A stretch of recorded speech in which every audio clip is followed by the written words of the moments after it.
बाबरानंतर त्याचा मुलगा हुमायूँ आला. खरं म्हणजे एक हुमायूँचं राज्य फार काळ इथं चाललं नाही.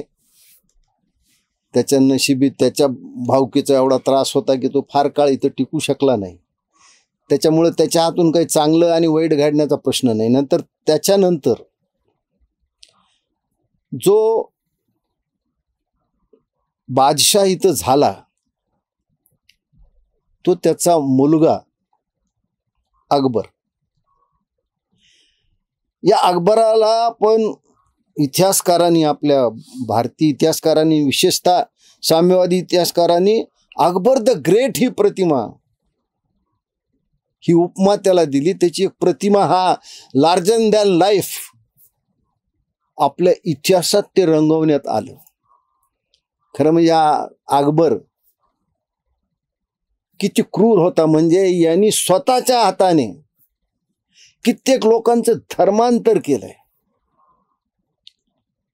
एकदा अकबराला असं वाटलं की आपण एक प्रयोग करावा. काय प्रयोग केला अकबराने?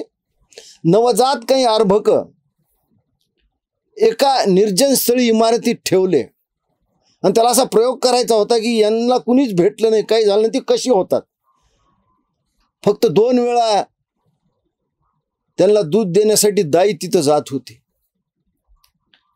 आणि काही वर्षांनी असं लक्षात आलं की त्यातली निम्मी अर्भक तर मेली आहेत आणि जी काही जिवंत आहेत ती मुकी आहेत, बहिरे आहेत, त्यांना भाषाच कळाली नाही, कारण त्यांच्यावर कुणाची भेट नाही, संस्कार नाही. हा प्रयोग अकबरांनी इथं केलाय. अकबराने त्याच्या आयुष्यात फार कमी लोकांना फाशीची शिक्षा दिली. त्याने एका त्याच्या गुलामाला फाशीची शिक्षा दिली. का दिली? तर रात्री त्यांनी मेणबत्ती लावण्यासाठी उशीर केला, कारण अकबर तसा अंधाराला खूप भीत होता.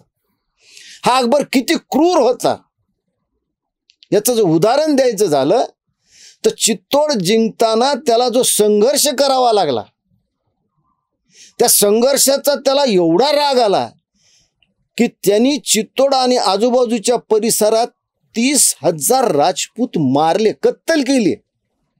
आणि या राजपुतांच्या गळ्यातील जानव्यांचं ज्यावेळेस वजन करण्यात आलं ते 74.5 शेर भरलं.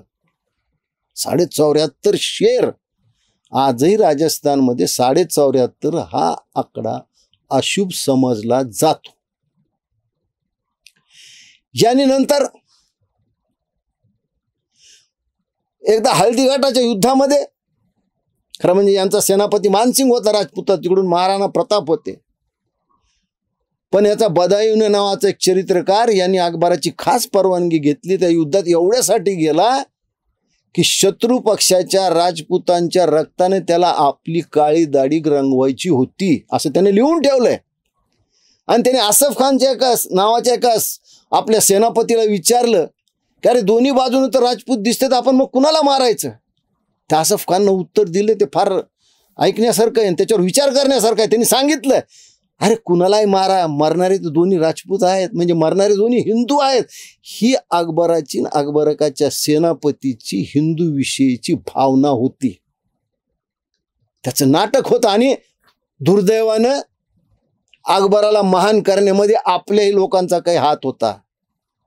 कृष्ण भट्ट शेष नावाच्या एका विचारवंतांनी त्यावेळेस असं लिहून ठेवलेलं आहे की आता या पृथ्वीवर 2च वर्ण राहिलेत, एक ब्राह्मण आणि शूद्र, म्हणून यवनच हा इथला राजा होऊ शकतो. आणि मग अकबराचं महत्व वाढायला सुरू केलं. अकबराच्या पायाचं तीर्थ घ्या. अकबर हा नवसाला पावतो. अकबराने झरोक्यात बसून लोकांना दर्शन द्यायला सुरुवात केली. अकबरांचे जर मोहम्मद पैगंबराविषयीची मतं ऐकली, मी आता इथं जर मांडली तर कदाचित उद्या माझं सरतंशेजुदा असा फतवा सुद्धा निघू शकतो. फार चांगली मतं नव्हती.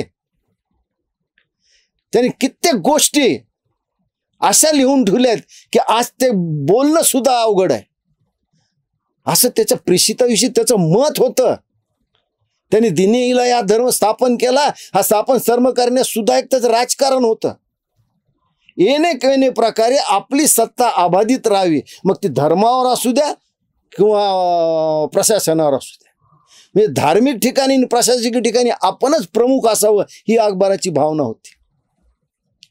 अकबराने जिजिया कर माफ केला तो काही फार उदात्त हेतून केला नाही, तर आपल्याला ज्यांच्यावर राज्य केलं त्यांना आपण काहीतरी दिलं पाहिजे ही भावना ठेवून त्याने तो जिजिया कर माफ केला होता.